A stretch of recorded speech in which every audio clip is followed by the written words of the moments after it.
I didn't fall down the stairs, but that's what my son told the paramedics. That's what he told the doctors. That's what he told everyone who asked why a 71-year-old man was being wheeled into Sunnybrook Hospital with a gash on his head and confusion in his eyes. Dad's been having episodes, Michael said. Memory issues. Balance problems. We've been worried for months. I wanted to argue, wanted to tell them I was fine, that I'd slipped on a wet floor, nothing more. But my head was pounding, and the lights were too bright, and somehow the words wouldn't come out right. They kept me for observation. 3 days, Michael visited every morning, brought flowers, held my hand, told the nurses how worried he was about his elderly father living alone in that big house. The stairs are dangerous, he said. 4 floors, no elevator. It's only a matter of time before something worse happens. The nurses nodded sympathetically. Such a caring son. I tried to explain that I'd been fine for 15 years in that house, that I'd built half the Victorian homes in Cabbagetown with my own hands, that I knew every creaky step and loose floorboard. But Michael just patted my arm. See what I mean? He gets confused. By day 3, a social worker appeared, pleasant woman. Clipboard in hand, Mr. Caldwell, your son has expressed concerns about your ability to live independently. Have you considered assisted living? I don't need assisted living. I need to go home. She made a note. Your son mentioned there was a gas incident last month. You left the stove on? I had no memory of any gas incident. And the wandering, he said police brought you home twice. That never happened, but she was writing it all down. And Michael was nodding along, face full of concern.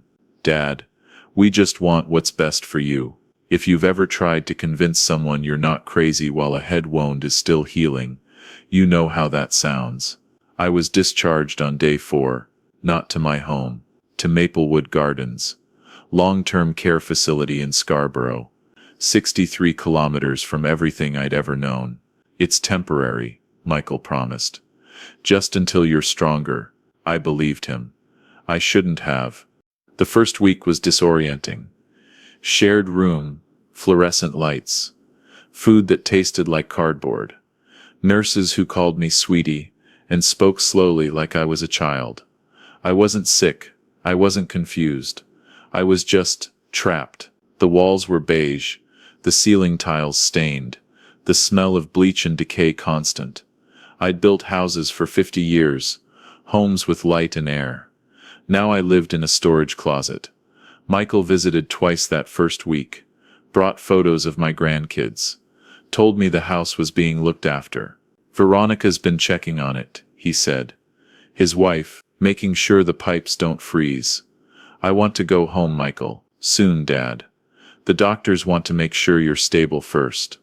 I asked about my mail, my bills, my bank accounts. Don't worry about any of that. I'm handling everything. He'd had power of attorney since my wife Judith passed. I'd signed it thinking it was for emergencies, hospital decisions, end-of-life care. Not this. By week 2, I stopped asking to go home, started asking different questions. When can I make phone calls? The phone's broken on this floor, Dad. They're fixing it. Can I have my cell phone? You left it at the house. I'll bring it next time. He never brought it. Week 3, I noticed the other residents. Most were in wheelchairs. Many couldn't feed themselves. A few didn't know what year it was. I wasn't like them. I could walk. I could think. I could remember my grandchildren's birthdays, and my social insurance number, and the exact day Judith died. March 14th, 2019, a Thursday, snow on the ground. But the staff treated me the same as everyone else. Medication at 8 a.m., meals at scheduled times, lights out at 9 p.m. I was a prisoner, and my son had put me here. The worst part, I still didn't know why. Week 4, the day everything changed. Another resident, Gerald, 84, former accountant, had smuggled in a tablet. His daughter brought it hidden in a bag of clothes. They don't like us having internet, he whispered. Makes us harder to control. He let me borrow it for an hour. I didn't know what I was looking for. Just wanted to see the news. Check if the world still existed outside these walls. I typed my address into Google.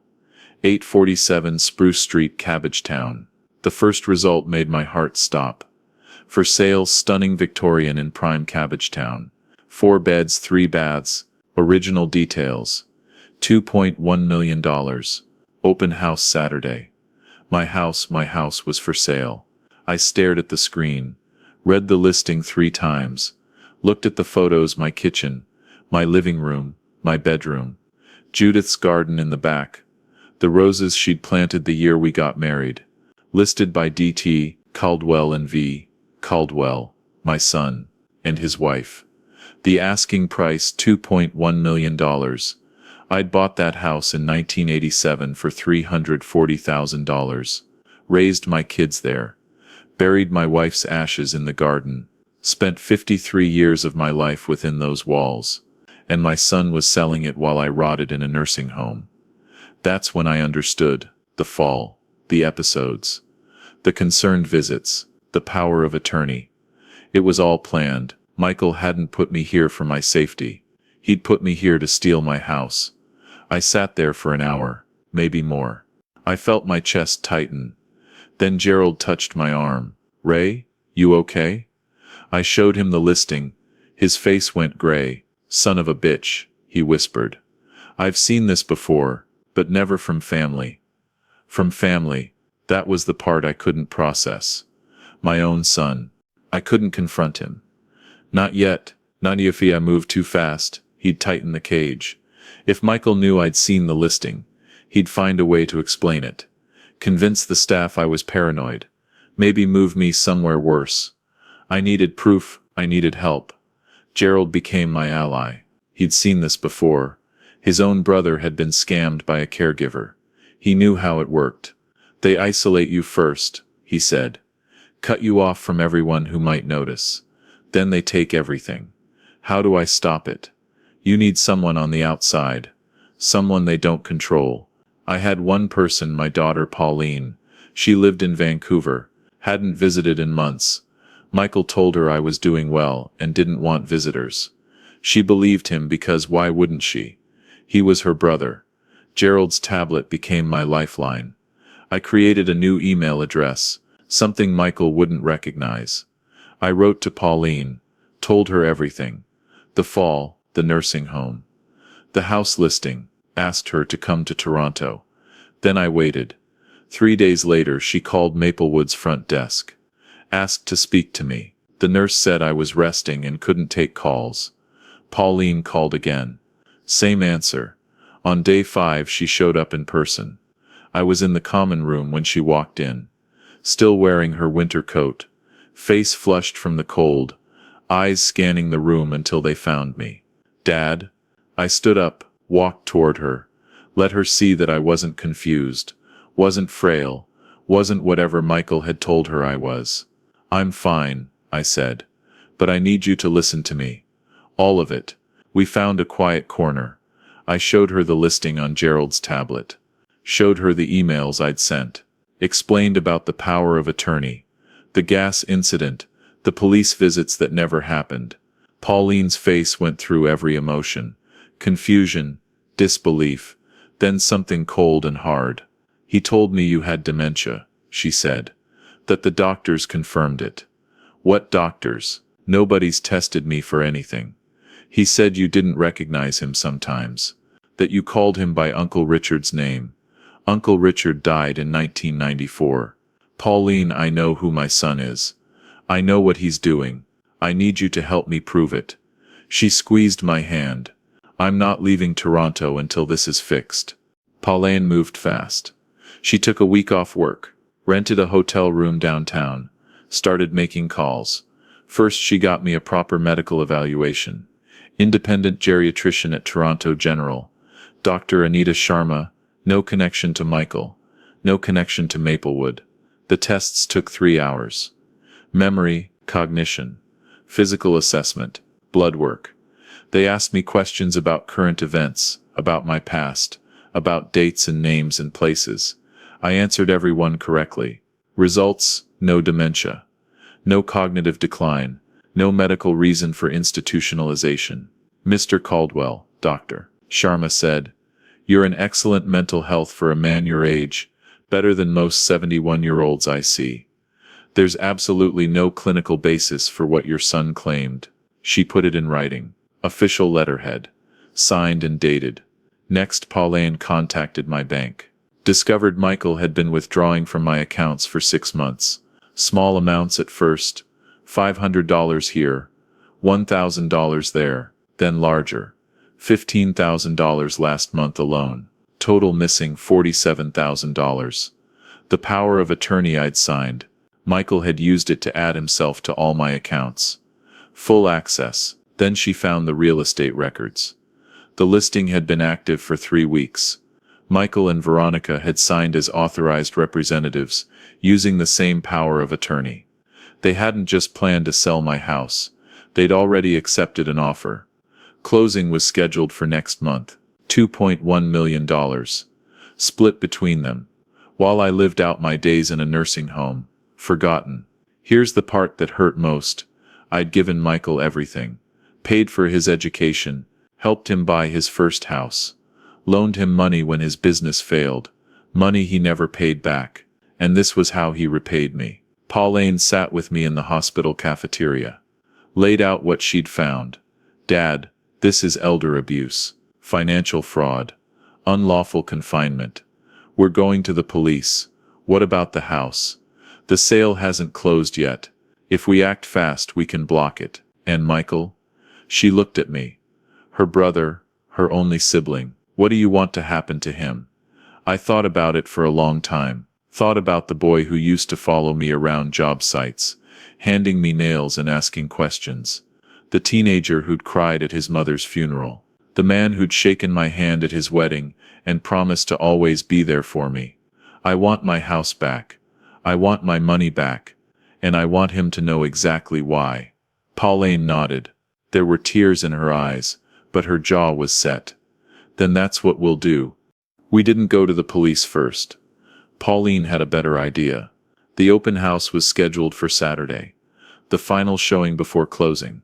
Michael and Veronica would be there, playing the role of dutiful children selling their father's estate. We showed up at 2 p.m., just as they were welcoming potential buyers into my home. The look on Michael's face when he saw me walk through the door. I'll never forget it. "Dad? What are you doing here?" "I live here, Michael. Or did you forget?" Veronica grabbed his arm, whispered something. He shook his head. "Dad? You shouldn't be out of Maplewood. You're not well. I have a letter from Dr. Anita Sharma, geriatrician at Toronto General." I pulled it from my pocket. It says I'm in perfect mental health. No dementia, no cognitive decline. Care to explain to these nice people why you told everyone I was senile? The buyers, a young couple with a baby, looked uncomfortable. "This is a private family matter," Veronica said. "Perhaps we should continue the showing later." "This isn't your house to show." I held up my phone. "I have copies of the listing. Your name's on it. I have bank records showing $47,000 withdrawn from my accounts.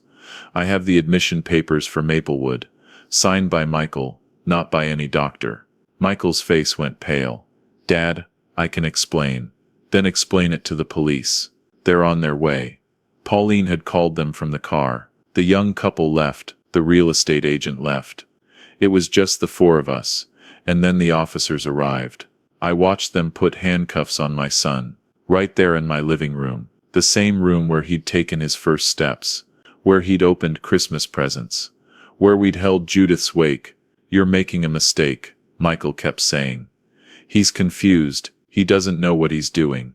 The officer looked at me, then at the medical letter in my hand, then at Michael. "Sir, we have documentation that contradicts everything you've claimed. You're being detained on suspicion of elder abuse, fraud, and unlawful confinement." Veronica tried to run. Another officer stopped her at the door. My son, my daughter-in-law, being led away in handcuffs. I felt nothing.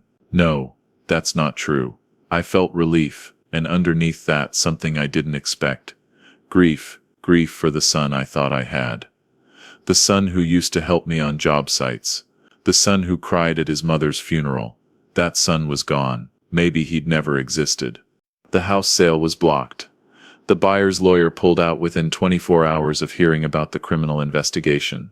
No one wants to close on property that's evidence in an elder abuse case. My accounts were frozen pending investigation, then unfrozen once the police confirmed Michael's fraud. The missing $47,000 was traced to his business debts and Veronica's credit cards. They'd been living beyond their means for years. My house was supposed to bail them out. He wasn't desperate because he was poor. He was desperate because he wanted a life he couldn't afford. The prosecutor didn't call it a family dispute. She called it what it was. The charges were extensive. Elder Abuse Criminal Code Section 718.2 fraud over $5,000 multiple counts. Unlawful confinement misuse of power of attorney conspiracy. To commit fraud. Michael hired an expensive lawyer. Tried to claim I'd consented to everything. That the nursing home was my idea. That the house sale was to simplify my estate. The evidence said otherwise. Maplewood's intake forms showed no doctor's recommendation for admission. Just Michael's signature and his fabricated stories about wandering and gas incidents. The bank records showed a pattern of theft, starting the week after I signed the power of attorney. The real estate listing went live 2 days after I was admitted to Maplewood. Pauline testified. Gerald, my friend from the nursing home, testified about the conditions and how residents were isolated. Dr. Sharma presented her medical assessment. The real estate agent testified that Michael had presented himself as the sole heir to my estate. The banker testified about the unauthorized withdrawals. It took 3 weeks. Every day I sat in that courtroom, watched my son try to explain away the evidence. The jury deliberated for 4 hours. Guilty on all counts. Michael got 6 years. Veronica got 4. I was in the courtroom when they read the verdict. Watched my son's face crumble. Watched them lead him away. He looked at me as they took him out. Didn't say anything. Just looked. I didn't look away. They released me from Maplewood the day after Michael's arrest. Pauline drove me home. We didn't talk much. Just watched the city go by. The neighborhoods I'd helped build. The streets I'd walked for decades. When we pulled up to 847 Spruce Street, I sat in the car for a long moment. You okay, Dad? I wasn't sure I'd see it again. The house looked the same. Red brick, white trim. Judith's roses, dormant for winter but still there, waiting for spring. I walked up the steps, put my key in the lock. It still worked. Inside everything was exactly as I'd left it. They hadn't changed anything, just staged it for showings. My photographs were hidden in a closet. My clothes had been boxed up, but it was still my home. I spent the first night sleeping in my own bed for the first time in 2 months. Woke up at 3 a.m. and walked through every room, touching the walls, remembering Judith's china cabinet, the scratch on the kitchen floor from when Michael was 12 and dropped a toolbox, the window where Pauline used to watch for the school bus, all of it still there, all of it still mine. I sat in Judith's chair by the window, the one where she used to read in the afternoons. I could still smell her perfume. Faint but there. I'm home, I said to the empty room. I came back. They'd tried to take it, and they'd failed. He said it was for my safety. It was for his bank account. The house is paid off now. Has been for 20 years, worth over $2 million in today's market. I'm not selling. Pauline visits every month. Flies in from Vancouver, stays for a week. We cook dinner together. Go through old photos. Talk about her mother, my grandchildren, Michael's kids. I haven't seen them since the trial. Their mother took them to her parents' place. Won't let me contact them. That's the hardest part. They didn't do anything wrong, but they're caught in the middle. Maybe someday they'll understand.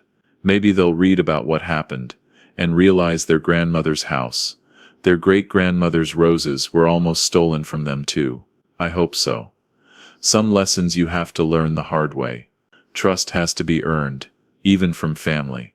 Especially from family. I signed that power of attorney because I trusted my son, thought he'd use it to protect me when I couldn't protect myself, Instead, he used it to throw me away. Gerald, my friend from Maplewood, got out a month after I did. His daughter moved him to her place in Kingston. We talk on the phone sometimes. Reminisce about our escape. He asks if I'm angry. I tell him I'm not. Anger takes too much energy, and I have better things to do with the time I have left. I'm 71 years old. I built houses for 50 years. Raised 2 children. Loved one woman for 43 years until she died in my arms. And I'm still here, still in my house, still walking up those 4 floors of stairs every single day, just to prove I can. Michael said those stairs were dangerous, that I'd fall again. I haven't fallen once. The only thing that fell was his plan, and I made sure of that.